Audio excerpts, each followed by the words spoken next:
I realized, and hopefully this resonates with some of your audience, that I was more afraid of wondering than actually failing.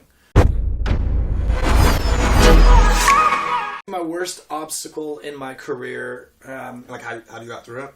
Yeah, so I would say the recession. For a lot of you might have still been in junior high school when that happened. I was early 20s when 2008 came and, again, lost everything.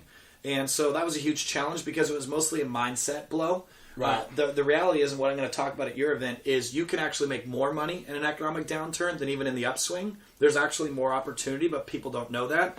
And so for me, the biggest obstacle was getting back in the game. I was convinced that I just wasn't an entrepreneur, or that if I got started again, I would lose all. Like, it was such a mental blow, not just financial. It was like a mental blow. So to answer the question of what's the biggest obstacle, the obstacle was psyching myself back into the game. Right. I was a missionary in Mexico, building houses for homeless families, surfing, and running my orphanage. That is it. I turned my back on business. I left, the girlfriend again that dumped me. All of that, moved to Mexico, and all I did all day was surfed, ate tacos, built houses for homeless families with the nonprofit I was working for, and ran my orphanage. And that is it. And the 11 months previous to shutting my business down, I was losing everything. I was selling my wakeboard boat, selling my Escalade, moving out of my Newport Beach house. I was on the peninsula, not on the Newport coast, but right on the peninsula. I was downsizing everything. So it was like a painful 11 months of losing everything, and then going to Mexico to be a missionary.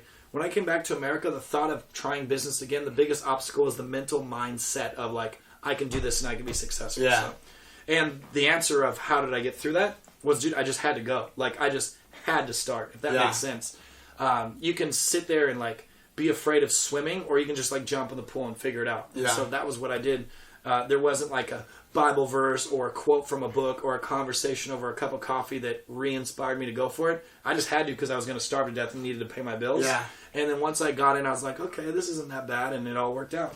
Yeah, I feel like the biggest thing, and that's for me as well, is like it's the mental thing. Mm-hmm. Like you're about to get to that next level. And I feel like it always happens when you're like about to get to that next level. Like when something's like way, way out of your comfort zone, and in your head you're having all these second thoughts, like, should I really do this? Is this the right move? Right. If I do this and I like fuck up, how's that going to affect my entire life? Right. And I feel like a lot of people, they allow that to, not get started, not even try, and they fucking lose because they don't even try. Right.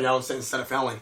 For me, personally, I kind of just put my back against the wall is what I say. Yeah. I don't give myself another option, That's totally, dude, it's so funny. My wife and I were just having that conversation recently. She said that's always when I do my best. Yeah. And I've got this cushy thing out there where someone pays me a lot of money and a contract to do stuff for them. But within that, there's a non-compete agreement. Right. And so it's been incredibly lucrative for me. But within that non-compete, it obviously limits my other options. Right. And she's like, dude, you just need to walk away from that. Because in that part of your life, it'll put your back against the wall and you'll create amazing things. And like when you have an option to procrastinate, when it's like, oh, I got to start a new business, but I got $1 million in my checking account. Screw it, I'll start in March. I'm going to go travel in February. Yeah. But then when it's like, holy crap, I've got like 11 days left until I'm not eating food anymore. Yeah. That's a lot of times where magic happens. Yeah. But dude, mindset's an important part of the game. And you said, so many people are afraid of failing. I realized, and hopefully this resonates with some of your audience, that I was more afraid of wondering than actually failing.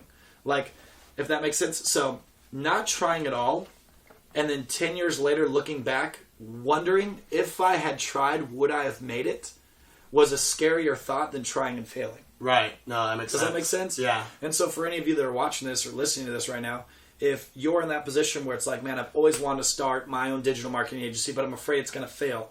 Well, I would challenge you to say, it would be a way worse experience to wonder the rest of your whole freaking life if you could have made it happen than just do it, fail in it, and then move on, or readjust and pivot and then make it work.